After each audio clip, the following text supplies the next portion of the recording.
자, 오늘은 크게 두 가지로 나눠집니다. 피난 시절 부산이 어땠는가, 그리고 그 시절의 여성들의 삶은 어땠는가 하고, 부산의 이제 그 어떤 역사 지리에 관한 것은 이제 나중에 김승 교수님이 또 다시 해주실 겁니다. 부산이라는 도시는 뭐 그렇습니다. 뭐 부산이라서 모든 게 좀 부산스럽다 소리도 하는데, 원래는 가마부자에 매산자를 쓰는데 원래는 부자부자에 매산자를 썼어요. 산이 그만큼 많은 도시예요. 도시 개발하는 데는 굉장히 애로사항이 많아요. 근데 다행히 저기에 있는 영도가 천혜의 방파제 역할을 해줍니다. 그러다 보니까 자연스럽게 부산항이 세계적인 항구로 발돋움하게 됐어요. 신항이 가덕도로 간 이유가 뭐냐니까, 진해만 쪽이 가덕도가 거기서 방파제 역할을 해줘요. 우리나라에서 세계적으로도 이런 자연적으로 잘 되어 있는 항구는 좀 드물다는 거죠. 근데 원래 일제가 근대개항되고 나서 여기를 이제 도시로 개발하는 과정에서, 물론 부산을 발판으로 해서 한반도 그리고 이제 만주, 중국까지를 다 점령하기 위해서 이제 항구를 저만큼 키워난 거예요. 지금 우리가 흔히 말하는 오부두에서부터 해서 신선대부두까지는 거의 다 해방 이후에 만들어졌고, 사부두까지는 거의 일제 때 다 계획되고 만들어진 그런 곳입니다. 여기 남항도 보면은 여러분들이 잘 아시는 구두방 골목이라 불리는 곳 있죠. 그 길 경계로 해서 이쪽이 다 바다였다 생각하시면 됩니다. 1930년대에 매립이 됐고, 이쪽은 이제 최근에 여기를 이제 영도대교를 관광 자원화하면서 여기를 이제 메꿔서 유라리 광장, 유럽에서 아시아로 연결되는 길이다는 그런 이제 걸 닫고 있는 그런 광장입니다. 자, 이동하면서 갈게요. 원래 부산 어시장은 이 자리에 있었습니다. 이 자리에 있다가 영도다리를 만들면서 어시장이 뒤로 넘어갑니다. 그리고 1910년 되면은 부산에도 얼음 공장, 부산 제빙 공장이 생겨요. 그러면서 배들이 이제 원양으로 나가기 시작하는 그런 과정이 안 된다. 여기는 조위 관측소, 그러니까 바닷물이 만조 때 어디까지 오고 간조 때 어디까지 내려가는가, 이거를 수년간 측정해서 수심이 얼마나 변화가 있는가. 항상 신문 보면 그러죠. 기후온난화 때문에 뭐 10년 만에 바닷물이 몇 미리 조위가 늘어났다. 그러면서 뭐 앞으로 4, 50년 후에는 낮은 지역은 다 물이 들어간다는 뭐 그런 이야기들이 이런 데서 관측한 자료를 가지고 나온다고 보시면 됩니다. 이 건물이 지금 중구에서는 가장 오래된 건물, 100년쯤 됐습니다. 일제 시기에 여기에 수안 어시장이 있을 때에 그때부터 만들어진, 그러니까 여기는 잠수기업 사무소로 썼던 그런 곳입니다. 오랫동안 여기를 건어물 위판장으로 썼죠. 그러다 보니까 자연스럽게 뒤쪽에 건어물 상가가 형성됐어요. 근데 지금은 개인한테 넘어갔어요, 이 건물이. 그래가지고 51년 11월 달에 방 비워주기 운동을 합니다. 전재민을 위한. 그러니까 방이 3칸 있는 사람은 2칸에 싸고 1칸을 피난민들 가서 비워주는 거죠. 근데 이분들이 먹고 살아야 되잖아요. 그러니까 그 다음 날부터 장사를 하기 시작하는데, 서울 날씨가 얼마나 부드러워요. 그러니까 그렇게 상냥하게 장사를 하니까 손님들이 어떻게 돼요? 예, 이왕 물건을 사도 여자가 파는 곳, 이왕 물건을 사도 좀 이쁜 사람한테, 맛이 부드러운 사람한테, 자갈치 사람들 뿌리 나버린 거예요. 지 단골도 뺏어가거든. 그래 처음에는 야 뭐한테 장사한테 나와라. 근데 자기 집 앞에 있는 주인이 참 먹고 살게 좀 놔두라. 그러다 보니까 할 수 없이 부산 사람도 그때부터 친절하더랍니다. 한국 전쟁 시기에 여기가 요 정도까지가 육지였고, 여기서부터 바다였어요. 그러니까 여기에 양쪽으로 사람들이 전을 펼치니까 좁아서 안 되잖아요. 그러니까 지금 버스 다니는 요 뒷길이 있잖아요. 일반 통행로. 거기까지도 나갔던 거죠.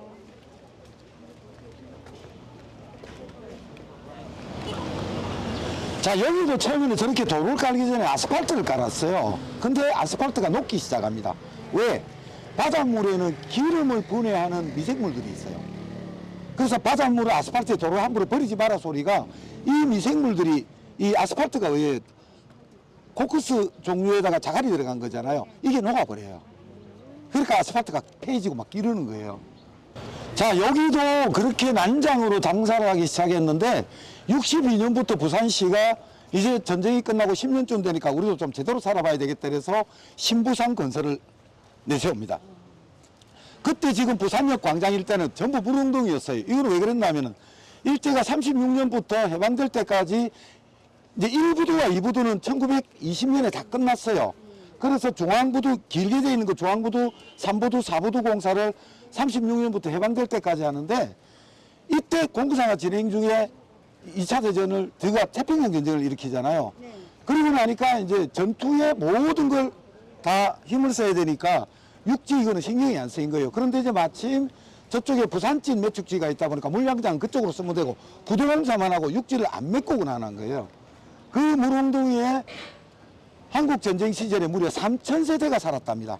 물홍동이가 얼마나 컸나 물홍동이 거기서 배를 타고 서로 오고 갈 정도로 그것을 이제 63년부터 이제 이 거기에 있던 판잣집들을 철거를 이제 시키고 그 메꾸기 시작하면서 69년에 지금의 부산역이 만들어집니다.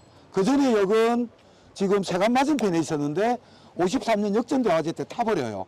그래서 가건물 지어갖고 운영하다가 저쪽에 이제 역 새로 만드는 그게 있다 보니까 65년에 여기 부산역 폐쇄시키고 예전에는 지금 초량 지하철역인데도 초량역이 있었거든요. 요것도 폐쇄시키고 진역으로 합쳐버립니다. 그러다 69년에 지금 부산역이 만들어지면서 거기에서 이제 본격적으로 열차가 이제 운행이 되는 그런 식이 되죠. 그래서 예전에는 여기서 그 본역이라 그러고 저기를 신역이라 그랬어요. 그래서 아이들이 집에서 심부름 하면서 어떻게 되나 아버지가 야 본역에 가서 뭐 좀 어느 집에 가서 뭐 좀 사다 온나 이러거든요. 얘들은 그걸 모르니까 본역인지 신역인지를 몰라요. 그 여기에다가 가니까 여긴 줄 알고 초랑 갖고 몇 시간 헤매도 아버지가 이야기한 걸 못 찾는 거예요. 그때 휴대폰이 있었으면 얼마나 좋았겠어요. 집에 전화라도 있으면 얼마나 좋았겠어요. 전화 있는 집이 거의 없었어요. 찾다 안 돼갖고 집에 온다 아버지는 기다려도 안 오고 이 새 빠질로 돈 주고 심부름 시키놨다 어디가 똥까짜 사먹나 아버지 없던데요. 이놈으로서나 그 어디가 뭐가 있고 그런 게 없던데요. 어디 갔더라 초랑이에요. 임마 본역에 가라 않겠나. 본역은 어딘데요. 이런 경우가 생겨요. 심지어 이런 이야기까지 있습니다. 그 한국전쟁 시기에 여러분들 빨래는 언제 해요? 자 질문 빨래 언제 합니까? 비 오는 날? 흐린 날? 날씨 좋은 날? 아무 때나? 지금은 아무 때나 합니다. 지금은 아무 때나. 예, 건조기까지 다 있으니까. 근데 초등학교 다니던 아이가 자기 엄마는 맨날 비 오는 날 빨래 하는 걸 봤어요. 물이 워낙 귀하다 보니까. 예, 물 받아갖고 가는데 이제 근처에 개울이라든지 이런 데 있으면은 거기 가서 빨래하고 그냥 못 들고 오죠. 마를 때까지 기다렸다. 안 그러면 물 지는 게 워낙 무거우니까 자기 엄마는 비 오는 날만 빨래하는 걸 봤어요. 어느 날 시험 문제에 아까 제가 말씀드린 4가지가 나온 거예요. 당연히 비 오는 날. 선생님한테 한 방 맞았어요. 엄마 앞으로 비 오는 날 빨래하지 마라. 와, 아씨 엄마 빨래 비 오는 날 하는 바람에 비 오는 날 빨래한다 했다고 틀렸다 이거래. 아이고 그래 할매가 옆에 있다가 그 말도 맞네. 사실 이런 것들이 어떻게 나오냐면 당시에 부산에 여기 보면은 부산의 오란 가운데서 보면은 식수란이 있어요. 근데 그 당시에 얼마나 배관 기술이 좋았는지 누수율이 40%가 됐답니다. 40만 톤에 40%니까 약 24만 톤을 갖고 여기에 보고 보는 배들도 줘야지 공장에도 줘야지 군부대도 줘야지 가정에 갈 게 없는 거예요. 그러다 보니까 물도 제한급수 여기는 2, 3일에 한 번씩 영도는 5일에서 일주일에 한 번씩 그러다 보니까 영도는 조금만 올라가면 거의 산수도. 그래서 예전부터 유명한 이야기가 있습니다. 70년대 유행한 이야기. 절대 건드리면 안 되는 아가 3종류가 있습니다. 쌀집, 물집, 연탄집.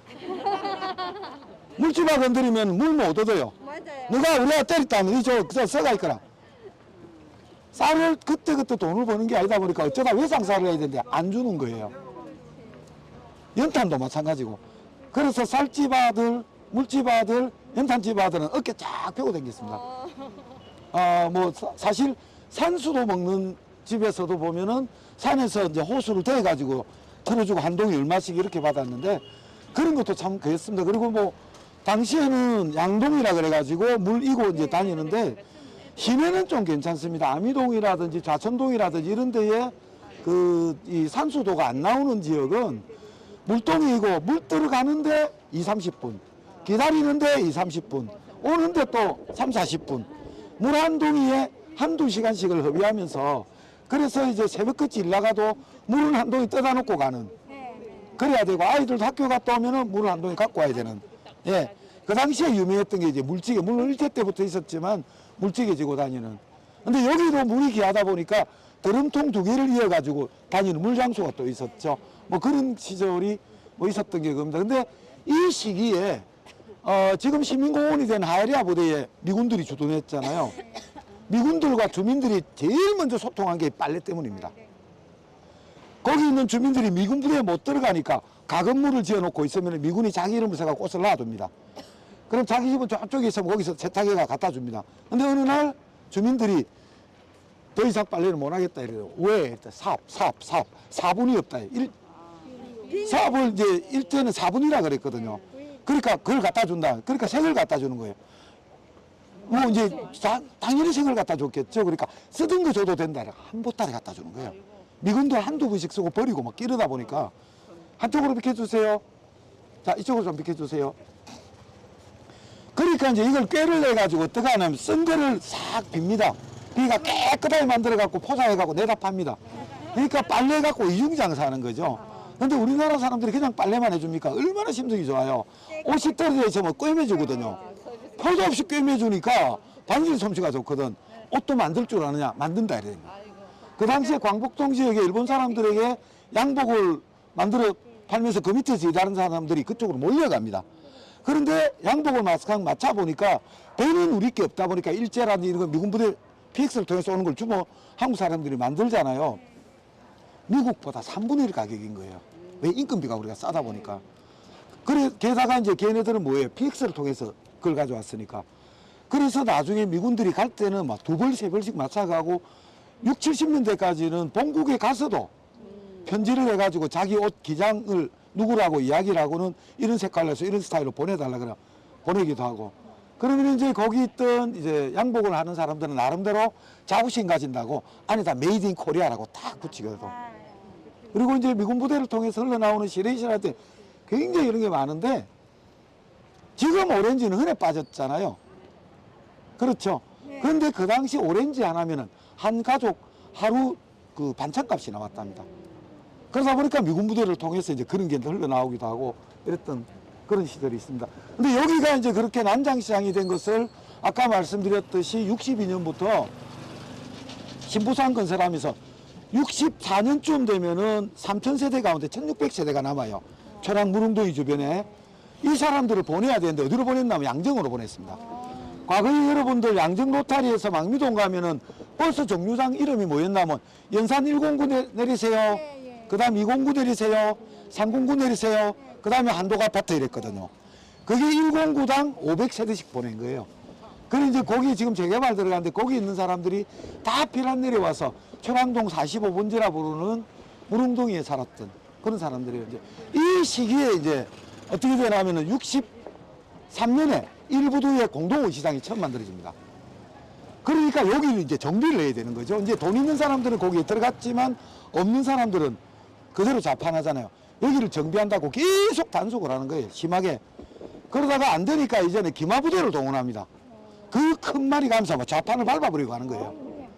그러니까 여기 있던 돌아가셨는지 모르겠어요. 한 3년 전까지 계셨는데 이분이 짱으로서는 이 자갈치에 제일 유명하신 어른입니다.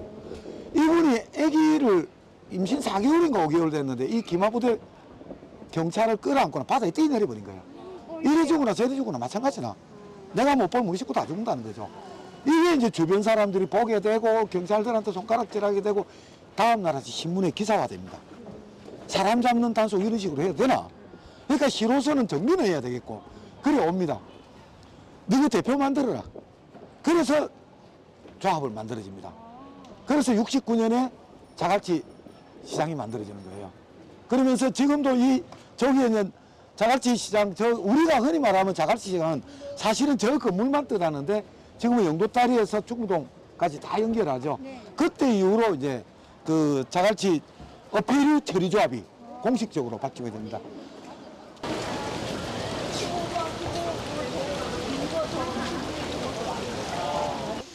(63년에) 일부도에 이제 공동원 시장이 생겼는데 65년쯤 돼갖고 부산시에서 부산항 재정비에 대한 논의가 나옵니다. 66년경에. 그래서 북항을 무역항으로 남항을 어항으로 구분해야 된다. 그러다 보니까 일부도가 북항에 속해 있잖아요.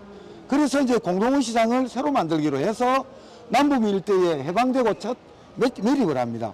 그게 새벽 시장부터 해서 저쪽 저 남북민 방파제까지 거기 매립을 하고는 거기 이제 새벽 여기에 있었던 이 중앙시장도 옮기고 새벽 시장으로 그리고 나서 그 공동원 시장도 만들고 이런 과정이 만들어집니다. 강의해 주신 우리 김만근 소장님께 박수 초대합니다. 감사합니다. 뭐 들으셨다시피 다음 기회에 또 모시고 더 네, 오늘 다 이야기할 감사합니다. 수 있도록 수고 많았습니다.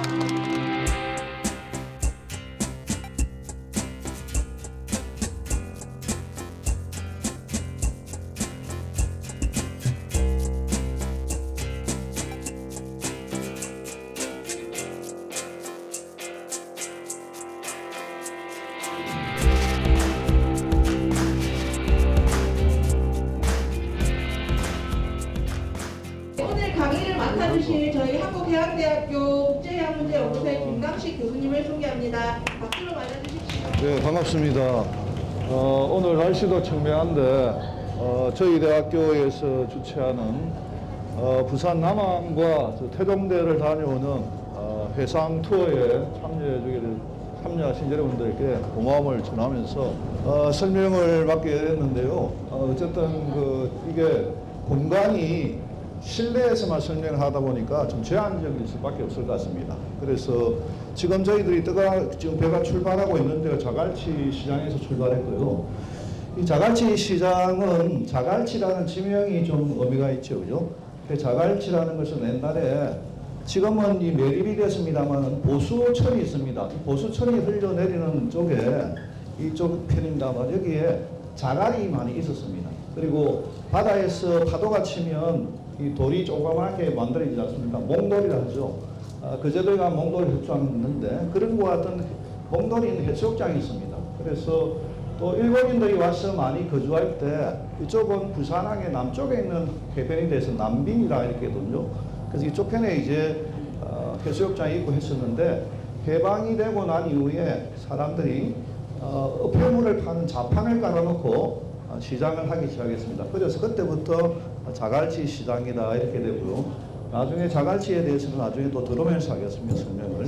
이제 남항대교가 나타나고 있습니다. 남항대교는 아시다시피 2013년에 개통됐습니다. 남항대교인데 저쪽에 지금 그 청마산 터널 나오고 있습니다. 그 뒤쪽에 있고요.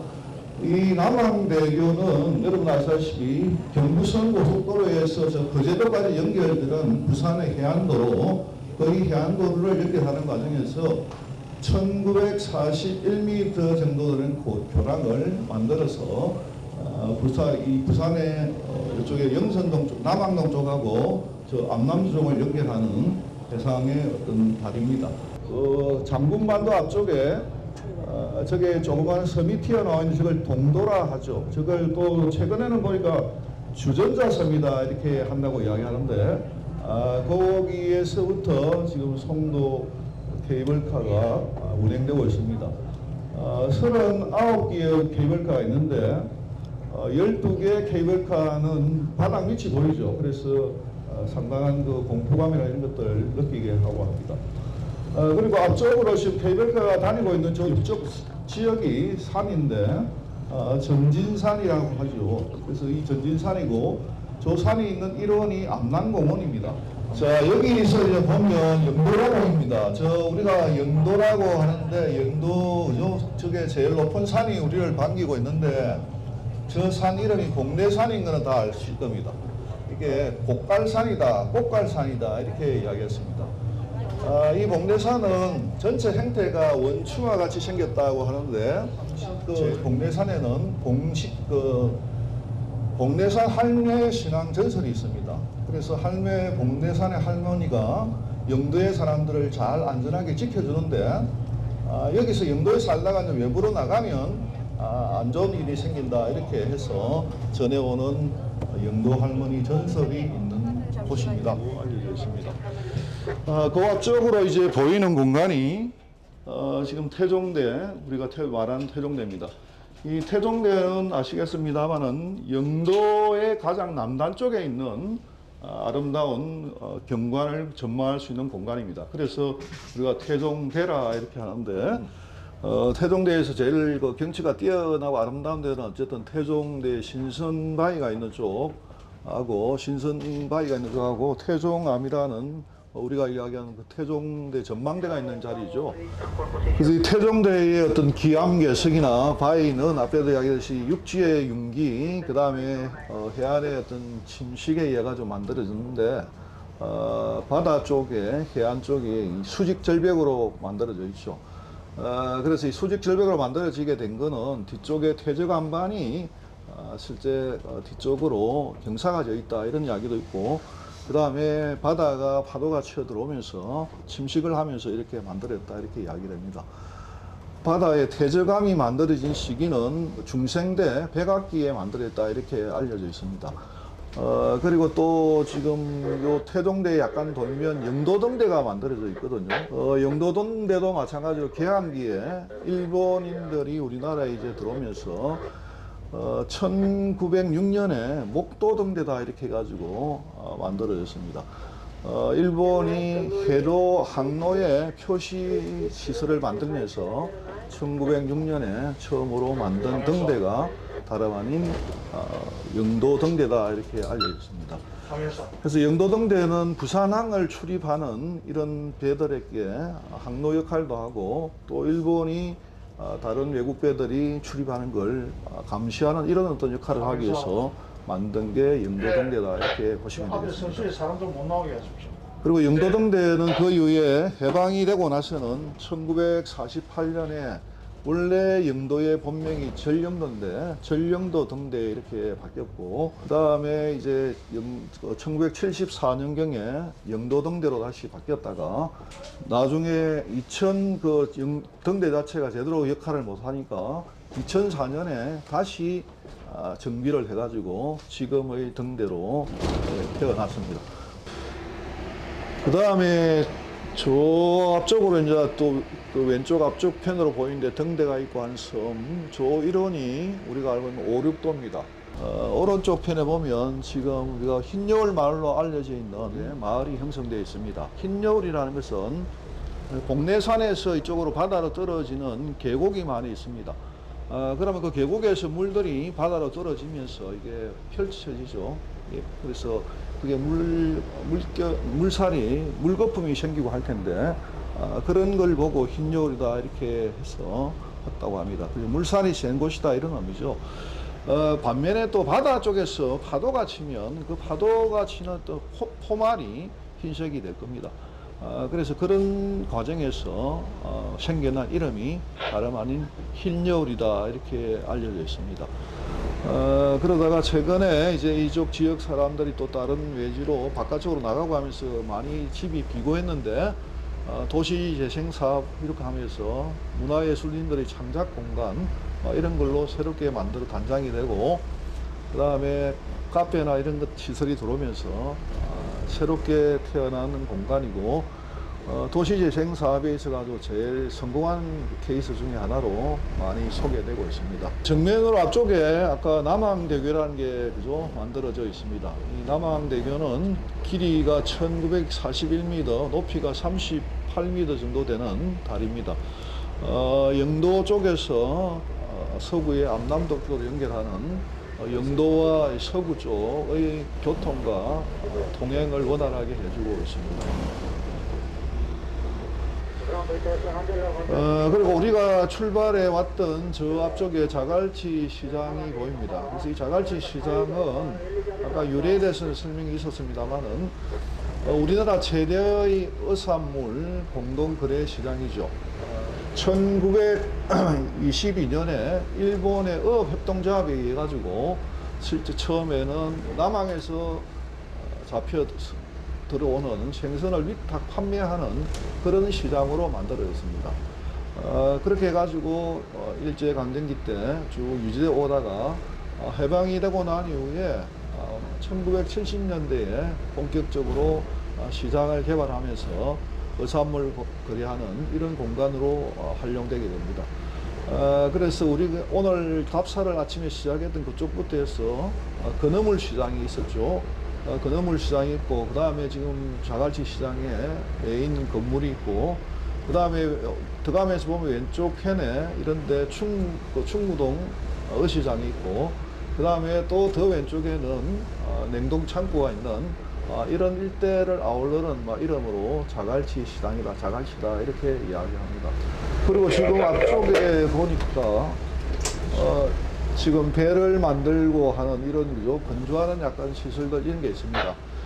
이런 쪽에 그 염도 쪽으로 우리가 깡깡이 마을이다 이렇게 부르죠. 그래서 과거에 일본인들이 처음 들어와서 다나카 조선소라는 이런 조선소도 이쪽 편에 만들고 해서 배를 만드는 공간이기도 했습니다만은 그 이후에 배를 수리하는 이런 일들을 하는 배들이 많이 들어왔습니다. 그래서 배가 들어오면 그 배를 수리하기 전에 제일 먼저 하는 게 배 외벽에 붙어 있는 이 페인트 칠을 떼내야 됩니다. 그래서 그 떼내는 과정에 망치로 두드리는데 그 소리가 깡깡깡깡 이래 나니까 깡깡이 마이다 이렇게 불렀죠. 잠시 후에 이제 우리가 출발했던 이 자갈치 크루즈 부두로 전환하게 되겠습니다.